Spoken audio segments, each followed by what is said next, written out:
Alright, it's card of the day, and this is card number 173, titled The Stormtroopers. For a time, the Stormtrooper Corps remained evenly balanced between clones and recruits, at least until the onset of the Imperial Civil War, which occurred alongside the ongoing Galactic Civil War. Due to the loss of Kamino and its cloning facilities, as well as many other cloning centers throughout the galaxy, cloned Stormtroopers became a rare commodity that the Empire could no longer afford to sustain. As the Galactic Empire's unity became undermined by various splinter cell factions, a few successor states opted to vastly reform the Imperial recruiting policy. Unlike the old Empire, the Empire of the Hand recruited Stormtroopers from a variety of humanoid sources. Though the Stormtrooper ranks remained consistently dominated by human male recruits, it marked the first time that non-humans were allowed to serve as Imperial soldiers. The new practice of recruiting non-humans as Stormtroopers was continued by the Imperial Remnant. Over a century after the fall of the old Empire, the Remnant eventually reformed itself into a new empire that was protected by Stormtroopers composed of humans,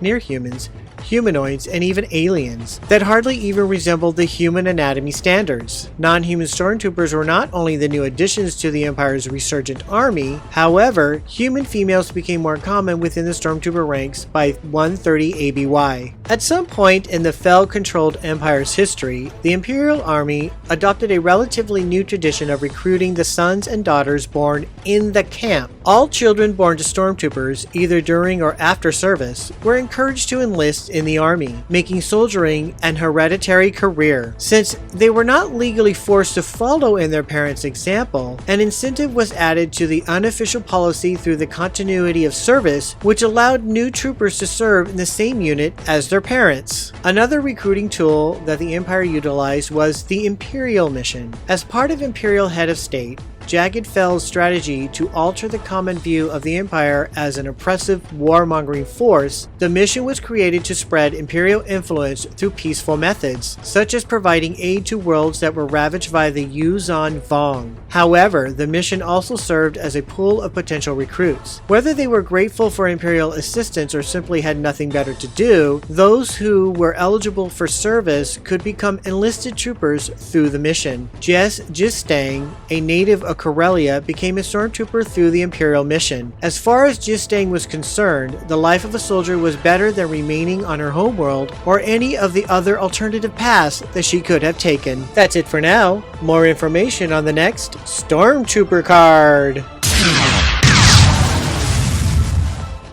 And now it's the back side of the card, and it's a puzzle piece which features the arm of C-3PO and the body of R2-D2. Well, that's the card of the day. Look out for the next card. Thank you for watching Star Wars Obsessed Card of the Day. If you like this video, give it a thumbs up. You can also follow Star Wars Obsessed on Facebook and Instagram.